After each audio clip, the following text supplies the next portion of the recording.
Hope everybody's doing well. Welcome to the All Things Performance Podcast. This is Josiah Igano with my co-host Derek Devine. D, how you living, man? I was in the game, man. How's it going?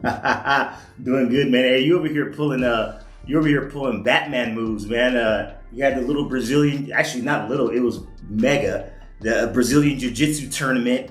And then next thing I know, you're at a Hall of Fame Ring of Honor, induction for Sean Alexander the next day in Seattle, man. Talk to us about that real quick, man, before we get started. The attorney was fun, man. But I'm getting more and more into that. But my mentor, teammate, Sean Alexander, somebody I got really close with when I was playing in Seattle. And he really took me under his wing. Just kind of really we had a mutual friend. And he just really looked out for me, man. Put me under his wing and taught me a lot. And obviously taught me a lot about just life in general and Christianity and being a father, husband, just being a man in this world. And he just did so much. We just really cultivated an incredible relationship. So he got inducted into the Ring of Honor up there in Seattle, had me up. We got treated nice, man. We got some box seats and got to kind of kick it. So it was cool. I was really happy for him, man. It was well deserved. Yeah, man. I remember him playing, man. Great player at Bama. Obviously he was Seattle. He was like, I've always said this. It was like he was before his time. You know what I'm saying? Like just a really good player, big back. You know what I'm saying? Agile back. Like, you know what I'm saying? Sean Alexander was OG, man. Well, everybody's talking about kind of Derrick Henry. Derrick Henry's a big old boy. Yeah. But yeah, you're right, man. Back when Sean was playing, it was like they didn't make backs like that. They weren't big bodied like that at all. Yeah. So you're dead right, man. He was definitely in a completely different realm in some of the areas that some of the talents that he had, man. Yeah. Physical traits were definitely something special about him, man. Hey, I know you're not gonna brag, man. But I came out there and I saw this Brazilian Jiu-Jitsu tournament. You know what I'm saying? Had a lot of the amount of testosterone that was walking around. Hey, I'm looking at dudes like, Doc, what you looking at? You know what I'm saying? Like, you want to fight right now? Like, what's going on? Dude, I'd probably do it if you're a people watcher. Other than probably Las Vegas. I mean, that tournament, and then I went to Seattle the next day. There is some interesting things going on in the world today. Hey, man, you had, dude, that was a premium people watching for you this weekend. Dude, it was interesting. What do we got going on here? Hey, I'm walking around, cats looking at me like, hey, are you ready to fight? I'm like, God, what is going on right now? You know what I'm saying? I know, man. That's what it's like. Hey, what are we doing right now? Hey, we could throw some ones and twos. I ain't gonna roll. I ain't gonna do no Brazilian Jiu-Jitsu rolls, but we could throw some ones and twos. But I mean, I was on my guard at that tournament. I was just like, man, y'all, you gotta have your neck on a swivel like that mother. You know what I'm saying? You know what I ran into? One of my guys that I met down here, he's a really good dude, but he used to run Ryan Bader's fight camp and stuff. Okay. Old UFC guy. Yeah. And he was kind of one of those instances where you see the guy on TV, right? You're like, man, yeah, he looks like he's decent size. You see him in person, it's like, hey, that guy would be a handful. Yeah. That dude Ryan Bader was a big boy. I was surprised, because you get a lot of that in football. Yeah. I was talking to one of my friends because we were up in Seattle, and Walter Jones, Hall of Famer, left tackle. He was one of Sean's offensive linemen. Yeah. I was talking to my friend. I said, "Man, you want to talk about a big human being? Yeah. Wait till you see Walter Jones." Seeing it on TV is one thing, but then it's just sneaky big in real life. You know what I'm saying? Well, then you're talking about Walter Jones. Like, somebody was reading me his stats. I think it was my brother. And my brother was like, how many sacks do you think Walter Jones gave up? We're talking Hall of Famer. Yeah. Left tackle. And my brother's like, this dude had over 5,000 pass attempt snaps. Gave up 23 sacks. Hey, so what you're saying is I'm not getting to your quarterback. And then he said, how many holding penalties do you think he had? He had 9. Oh. I'm thinking, you are kidding me. But, you see his hand? His hand's like 2 of them. Yeah. He's huge. And that's what it's like. I saw Ryan Bader at that tournament. I'm like, that boy would be a handful. That's crazy. To start slinging them. It's crazy, man. Hey, God mixes in all sizes. You know what I'm saying?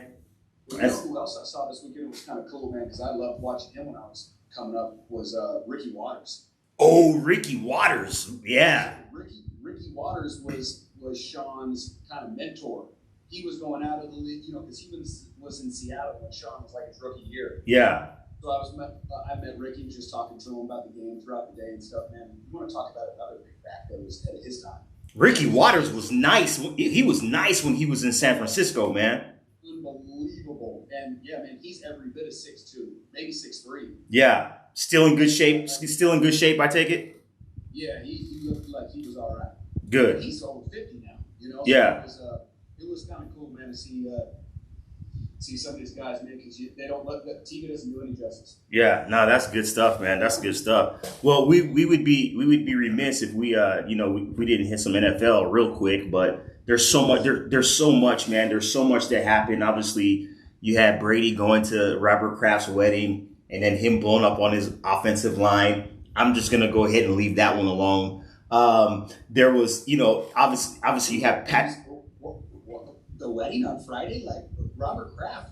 Why that day? Like, where are we at right now? Exactly. So you had obviously Patrick Mahomes and Josh Allen. That bowl, that bowl game. That's like the. Go ahead. Oh my! Hey, talk about a game that we needed. How about my Steelers beating the Buccaneers, bruh? Wow. How about Mitch Trubisky coming in at the end and saying, "Don't be trying to clown on me." Hey, I'm telling you, it's a team game, right? And if you put the team first and you work hard, good things happen, man. You know what I'm saying? He came out and had some critical downs and made some great plays, man. No doubt. No, and he needed that. He needed that. Yeah, I was. Like we've gone back and forth, and I got a little bias with the quarterbacks. I was really happy to see him come and get some. That does a lot. I mean, as much as we're talking about the mental side of the game, I bet that was a big thing for him. Come in, absolutely, beat a big team. Had some really big throws. Man, I was happy for him. Absolutely, and then you have the Baltimore Ravens. I mean, you talk about two epic collapses within the last 2 weeks, man. What is going on over there? I don't know, man. It's I think like you said, you start to see, man. It's being good for a year or two, and then the longevity of stuff, dude. I'm not saying like, oh, they're done, but it's just, dude, it's hard to be good. Week in and week out. I mean, look at what we've had with the Giants. Yeah. Hey, speaking of the Packers, dude. I mean, it's hard to win in this league. No doubt. I got a text message this weekend. I'm not gonna say from who. I'm not gonna blow this person up. But I got a text message, and they were talking trash. Oh, you and Derek were talking about how you weren't in on the Jets and blah blah blah. Still not in on the Jets. Congratulations, they epic defeat. You know what I'm saying, of the Green Bay Packers. I'm not buying the Jets right now. I'm still not buying, man. No, I will say though. As much as we do talk about leadership and stuff, I do think they have the right guy leading the ship over there, though. 100%. Robert Saleh, man, he did his thing in San Francisco, doing his thing right now. I just the history of the Jets, man. I'm just like, I don't know. I think there's just a couple pieces they're missing. I think they're. I think how you say like, oh man, they're like a year away. Yeah. I just think there's a couple pieces missing. I think that quarterback they have over there just needs some more time, more reps, more games. Which that'll help them. But they do have some weapons over there, man. And I think that again, dude, leadership goes for everything.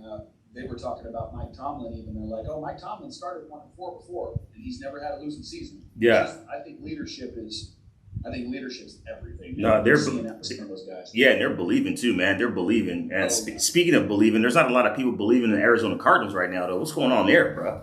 Ooh, that was man, shoot, I was at that game. Yeah, you were.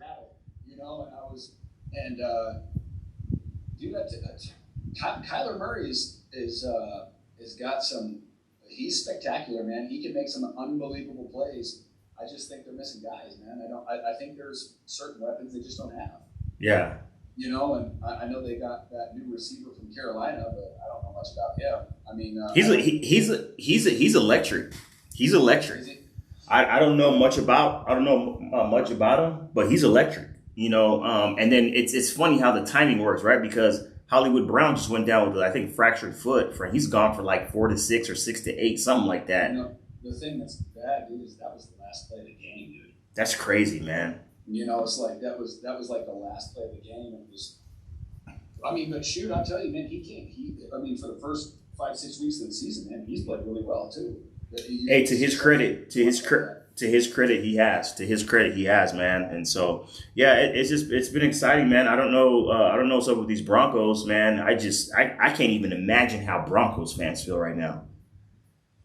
Oh man, you know, I mean, I know they paid Russ, man, and I think that, like we talked about, Russ is elite.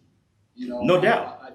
I think it does show though how big of a difference like leadership. I'm not saying like their coach is a bad leader. It's just it's new, it's fresh. Like Pete Carroll has the command of that locker room in Seattle. Yes, he has a culture that's already created. He's already established something there, and then he has all this momentum built up in, hey, this is the direction we're going. If you're not going this direction, see you later.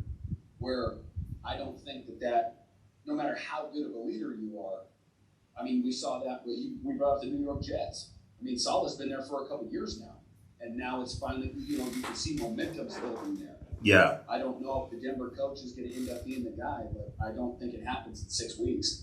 No, well, they were high on him, and I know he's a good coach. You know, he's heavily endorsed. Yeah. So and like you said, Russell Wilson is elite, and the team around him. I mean, there's been people who've had their opinion about how weak or how strong that team is. So it'll be interesting to see what happens. You start looking at I think you start really looking at Seattle, right? Well, first off, he had an unbelievable defense, which I think Denver's defense plays very well. Yeah. I think Denver's got a really good running back that was playing last night. I forget his name, but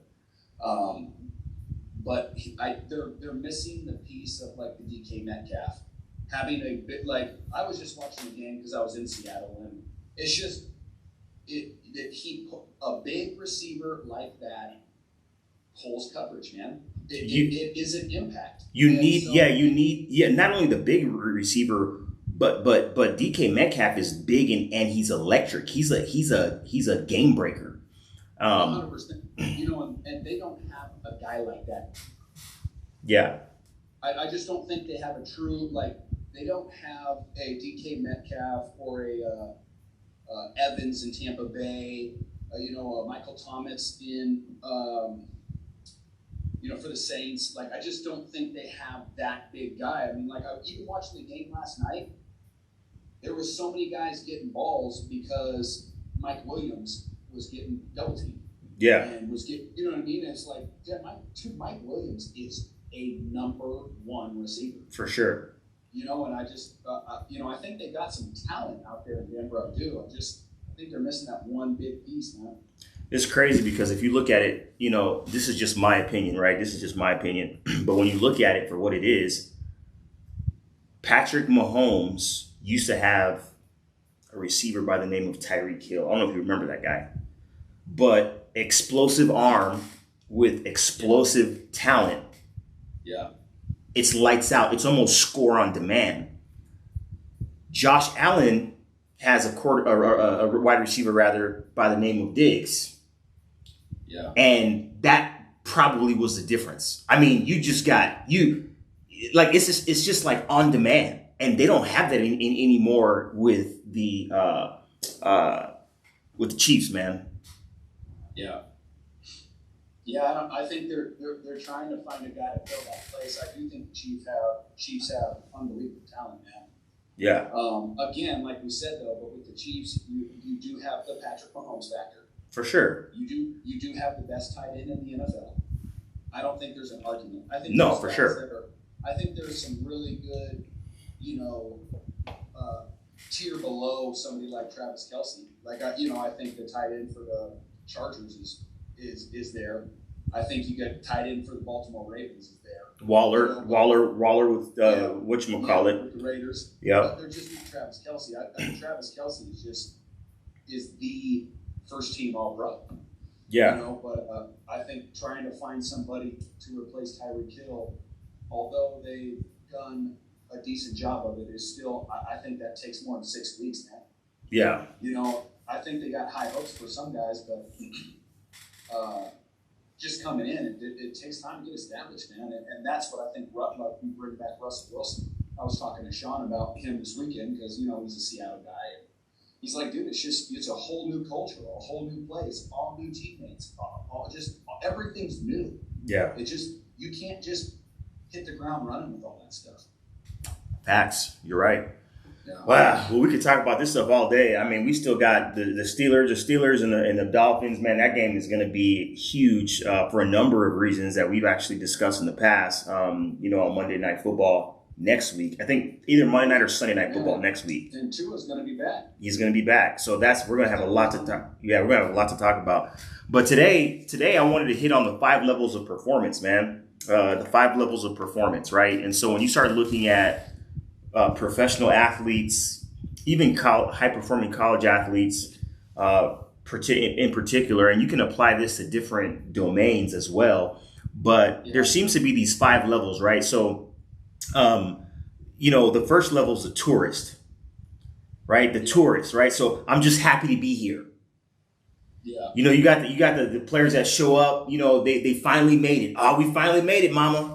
You know what I'm saying? And it's just like with the tourist shows up and the tourist is like, they got their money, they got their camera, right? They want the swag, they want the merchandise. And it's like, I'm just happy to be here.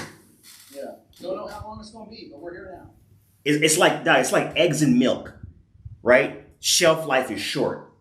Yeah. And with people who have this mentality, it doesn't last long. Right? What are your thoughts on the tourist, man? I think it's a dangerous mindset, man, because there's an element when you go into environments, like we're talking about of the elite, you must develop an attitude of I belong here. If you really think about it, we look at a lot of the athletes. They'll talk about, hey, so what was it like when you were a rookie? What was it like at the beginning, or what was this moment like for you? One of their big moments, big plays, big home runs, et cetera, et cetera. And what it was is you'll hear a lot of those guys tell that's when I knew I belonged. Yeah. That's when I knew I could play in this league. That's when I knew I'm supposed to be here. And then you see a difference within their attitude, their swagger, their viewpoint, their confidence, even their play. Yeah. I think that's, and that's because they got rid of that, that little, get my camera. Yeah. It's Disneyland, man. It's tourists. You know what I'm saying? And so, and for those who are just joining us, obviously we're catching up on some sports news, and we're talking about today the 5 levels of performance, right? The 5 levels of performance and the different archetypes. And so the first one is the tourist. Like, I'm just happy to be here, right? I'm cool. Like, just give me swag, give me merchandise. I want proof that I was here. In case anybody from back home asks me, I got pictures with some of the star players and some of the sites and surroundings. But like you said, it's very short lived, and it doesn't have a long shelf life, and it's dangerous. The second one is Johnny Bench, right? It's like, hey, just put me in, coach. Just put me in, right? I just want to play. Like, I just want to play. Right? Not talking about Johnny Bench, but you know what I'm saying? You know what I'm saying? It's just like, it's the kid who wants to play. Now I'm here. I'm here now. I just want to get into the game. Yeah. I don't like just being a part of the team in the team photo. I actually want to be a part and partake of what is going on in the arena, in the stadium, on the court. Like, I just want to play. Right? And we're headed in the right direction with that attitude. Yeah, we're heading in the right direction. With this attitude and this mindset, there is hunger to play, and on the flip side of that, there's also this sense of lack, right? There's a sense of lack. There's like this, I don't have this. And a healthy, and we've talked about this before, somebody with a healthy mindset can use that to drive them. But somebody who has an immature or a, not quite developed mindset, that can be very debilitating, man. Well, can lack. The first thing I think of in some of that is just an inability to truly prepare. And know what they're doing, and have a true understanding of, being a professional in that environment. Yeah. You don't think, oh, just give me the game. It's like, well, do you know what you're doing? Yeah. Do you understand? Do you understand the schemes and and all of that? So, yeah, I would say that I would agree completely with what you're saying, man. That's a real rookie-based type attitude, inexperience-based type attitude at some points. Yeah, and when you look at it based on what you said earlier, is that we're heading in the right direction. Because if I'm a coach, if I'm a GM, and I see an individual who's hungry to play, like, I want those guys. Oh, all day long. You know what I mean? I want the people who are hungry to play. But as we're going to learn, as we dive into this even more, there's levels to these mindsets, right? And some people, and we're not going to cover all, we're actually going to stop on this one today, and we're going to cover the next three in part 2. But if you start to look at this, if you stay at this mindset, you get what you get. Yeah. So go ahead. I said that just this mindset is not where the elite players stop at. No. I think it's just like a stop on the bus. It's that quick. Okay, yeah, I want to play, but wait a minute. I have to actually, I can't just get in the game and stick around here next week. I have to do something. Yeah. And that's the thing. And that's the thing. It's just like, okay, you played. Now what? Exactly. The game's over. Yeah. Now what? The quarter's over. Now what? The starter's back. The starter's back that you went in for when he was injured. Now what? Yeah. Well, I mean, that's the thing is, that's why, the one example that comes to mind is Mitch Trubisky from this past week. Came in, threw a touchdown, made big plays when they needed him, and I guarantee you there was more assurance from that coaching staff in Mitch Trubisky now than there was a week ago. 100%. Because they're looking like, hey, you know what? He came in on critical downs, made great plays. He came in and scored when we needed a score. When our offense was kind of, when we were in a field goal battle for a while, he came in and did what we needed him to do. You know what I mean? It's like, and played mistake-free football, man. And that's, so I definitely think that that is the difference. He didn't come in and say, oh man, I'm just so excited I'm getting snaps again. He said, nah, I want to be in this league for a while. Right. And again, there's different mindsets. We're going to cover 5 archetypes, 5 different mindsets. And again, you get what you get. If you're a third floor guy and that's all you want to do is stay on the third floor, you're going to get everything that the third floor has to provide for you. Oh, yeah. If you're a first floor person, if you're a penthouse person, you're going to get everything that level provides for you. And so with these levels of performance, the first one being the tourist, hey man, there's not one person that I know who ever went to Disneyland and is still in Disneyland. You know what I'm saying? Even Mickey Mouse gets a break. You know what I'm saying? Exactly. So and then when you start talking about put me in, coach, that gets old too. And so next time we're going to talk about the 3 other levels of performance, and you're going to see that in every level your mindset changes, and you get something different from each level. So with the tourist, it's like, hey, I'm happy to be here. I got the merchandise. I got the proof. I got the film. I got the t-shirt. Look at me. Yeah. In the Johnny bench, put me in, coach. Like, now I have all that stuff. I have all the t-shirts and the swag and everything else, right? But now I need to affirm myself by playing. Yeah. I need to justify my existence by playing. And that's dangerous. And so next, go ahead. No, that's just what you're saying is good, because you just think about it from a perspective like that. I feel as we get deeper into these different viewpoints and attitudes that players are taking or people are taking into something, the excitement a boss or a coach or somebody will have over the first two levels wears off quickly. Absolutely. You know, oh, hey, man, he's just excited to be here. We're really happy with his attitude. Okay, that lasts a week or two. Now what are you, like, we got you in the building. Are you going to show us why we brought you in the building? And then, oh, man, coach, I want to play, man. I want to do this. Okay, great. But what are you going to do when I play you? Yeah.